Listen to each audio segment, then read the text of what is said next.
What's up, guys, and welcome back to the No Ball Knowledge Podcast. Game week one is almost behind us. Chelsea play on the morrow, but given the fact that it's a Monday, why don't you just get this video out now and kind of discuss the team so far. Arsenal opened things up on the Friday, and Coventry City at home, so not much to be said there, but they kind of did what you expected the champions. Professional 3-0 win, clean sheet, 3 points, a lot of goals, attacking display, and they kind of cemented themselves, and I think made a very early statement head on. And I think Man United was the first to respond, and they responded very poorly. Michael Carrick losing his first game of the season 2-0, and the signings that he made not off to a great start with the hook and stinker to for their first debuts in Man United. Just quick thoughts on that opening against a newly promoted Hull City. Yeah, this is what we talked about in the United video. You don't know what you're gonna get with him.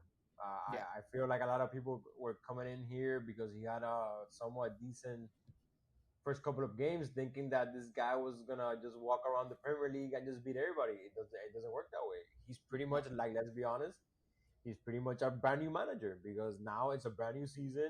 Some team, everybody's is like has something to fight for. Unlike last season when he came in, most teams, like they already knew like where they were. Teams that were like, oh, I'm already in the Europa League. I'm already like relegated. Like how many teams did he actually get? Like not even up for the game. And now this year we saw with Hull City, like I'm pretty sure everybody thought, oh, this is gonna be easy, a brand new, like promoted team.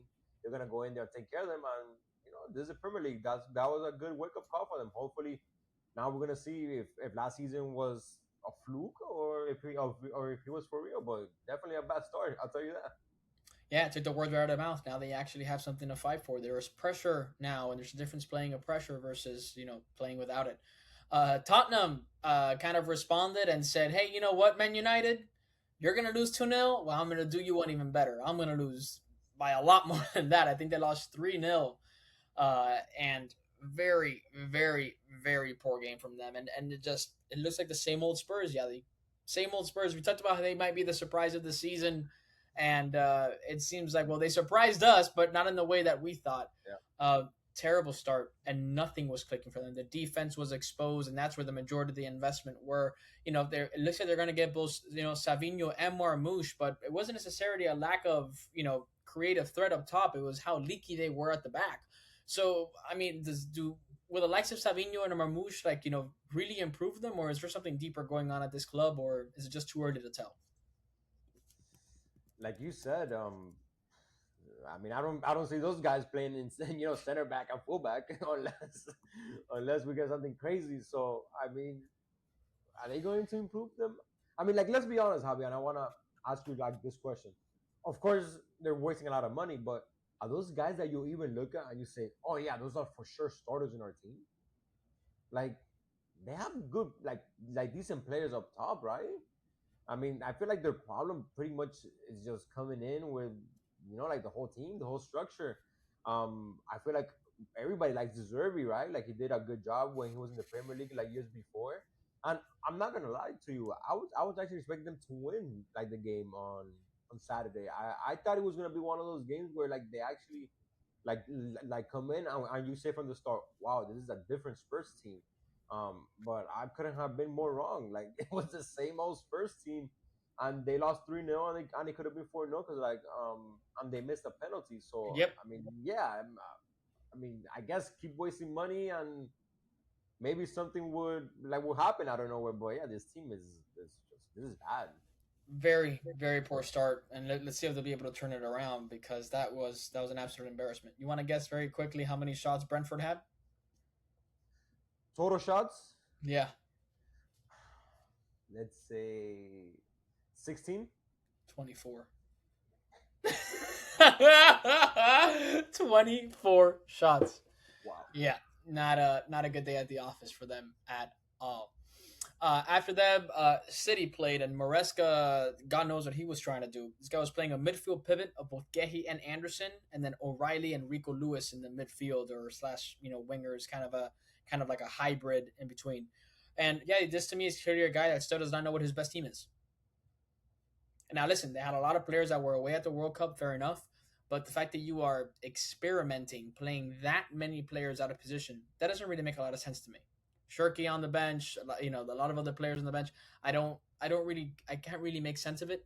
And the fact that you are experiencing to that, level, first game of the season, and it was not going well for him. They had to come from behind and try to get the winner. It was actually Shirky who came on, got 2 assists to his name, and then a very last minute winner with a VAR intervention to kind of overturn the offside call to get the win. But very, very shaky start for them. I think those who did not watch the game kind of see it as a good start for Maresca, but for me, I'm kind of see it as like someone who is overcomplicating things already.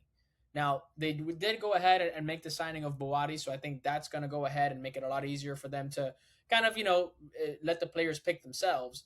But very, very, very shocking squad selection there from Maresca. Do you think this is someone who is already feeling the pressure and is forced to make those kind of changes, or what do you think?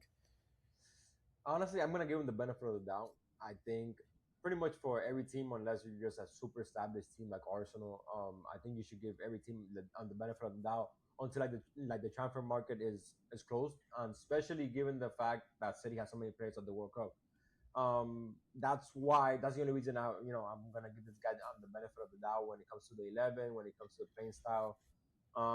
Because yeah, that 11 that he picked today, that looked like some of Diego Simeone's best work with all those defenders that he had out there. I mean, I don't know what the hell was going on. But yeah, just like for right now, I mean, it's I'm Savinho left. It looks like Marmoush is gonna move on as well. A lot of players going, a lot of players coming in as well. So like right now, I think honestly, I'm personally like one of those people that does not like to do this because I like to analyze like the game even more than the result itself. But I think the best thing that he could take is just the result and say, man, And move on.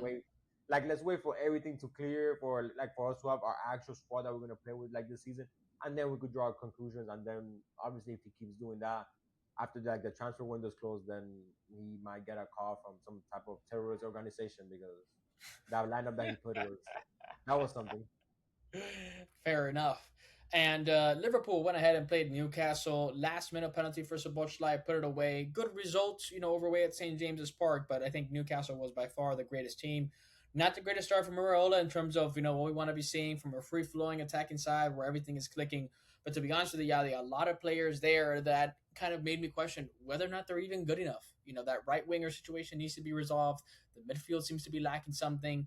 The fullbacks exposed both on the counter and when they're attacking. They don't provide enough. It's very clear that this system that was kind of this rebuild over at Liverpool, which kind of from a very I think it was actually a very intellectual rebuild. They tried to find a like for like replacement for the likes of a Trent. They tried to find a like for like replacement for the likes of a Robertson. They really tried to just more or less keep a lot of what worked and not change too many profiles around. But a lot of these players have still not stepped up to the levels that was expected of them. So I think if anything, it's kind of again, it's the first game, so we can't talk too much, but it's perhaps signs that this is going to require a proper project over at Liverpool, and that Iraola will need a significant amount of time to actually make that team his own. But still, good fight from them. Good point at St. James's Park, and you'll take that every single day of the week and twice on Sunday. On away grounds like that. So if the worst version of a Liverpool is still getting these kind of points, I think good sign so far. Quick thoughts on the Liverpool and Areola start? To be honest, I don't know if it's because I feel like I'm a little bit of a Liverpool fan this season or what it is, but I'm not gonna lie to you, Javi, and I'm not gonna lie to our viewers. This was gonna be a win-win for me, like regardless, right? Even if he lost today, I was gonna say, well, he got a tough, away game to sort of like his project, and if he would have won, it would have been, oh my god, and then he got a draw, which, like you said, a great result in that field. Um, the players, I mean, we know what it is. Like you said, you get the like for like, with Trent and Robertson, but you can't get the like for club. You can't get the like for Prime Salah, Prime Mane, and Prime Firmino, right? So like you said, I think at some point we have to expect, you know, McAllister to come back into this team, and this guy hasn't played good football in over a year now. So it's like, dude, like what's going on? Like yeah, like you lost your hair. Did you also lose like your talent? Like what's going on here? Like let's get it together. Let's see the Sandbar collab. But like you said, first game, one of the toughest grounds. I mean, as a Liverpool stand this season, I'm out here saying great result. Try to like do your thing. Try to work on the team. But I think it was a good result. Yeah, they looked terrible, man. Honestly, like when you talk about, I want to talk about like the fullbacks, right? these guys are terrible. Like both of them, they're really Yeah, bad, right? they're actually not really good. No, they're not. I didn't want to So say anything because I have both in my fantasy and I'm trying to trade them, but yeah, they were they're pretty bad. I Like the mean, first touch is just not there. It's crazy. it's like with Kirky or whatever his name is. I don't want to get into him too much, but with Frimpong, it's like Yeah. dude, like I remember this guy at Leverkusen, and he was like a winger. He wasn't even like a fullback. It was Yeah. something weird there. And now I look at my Liverpool. It's like, okay, obviously you can defend, but you can't even attack either. So like, are you even a No. footballer? Like what the hell No, is going on and here? it's there's a lot of players on that team that the jury is out on them. And the funniest thing is that they're linked to Barcola, who's a left winger, and yet Cody Gakpo was actually arguably the best player today. So like, what does that say? I think I think before they make kind of like a big signing, I think they need to actually try to see what works and what doesn't work under this system, and have this year be kind of the year to kind of assess who needs to stay here and who doesn't. Um, because there's a lot of players on that team where questions need to be asked as to whether or not they're going to be good enough, and I think that's going to be the challenge for Arrow of the season. But that's pretty much our game week one review. Obviously, we still need to see how Chelsea plays tomorrow, but as of right now, it's looking like it's going to be Arsenal's league to lose. Really, I don't really see anybody that could really challenge them. But of course, we'll see what Chelsea has to show tomorrow on the Monday, and we'll talk about them next week. Thank you guys so much for watching. We'll cover any big news if it comes across. Of course, that Julian Alvarez situation seems to be picking up a lot of traction, so I'm sure there's a lot to discuss there. But for now, we'll catch you guys in the next one. Thank you guys for watching, and let me know who surprised you this first game week. See you in the next one. Bye.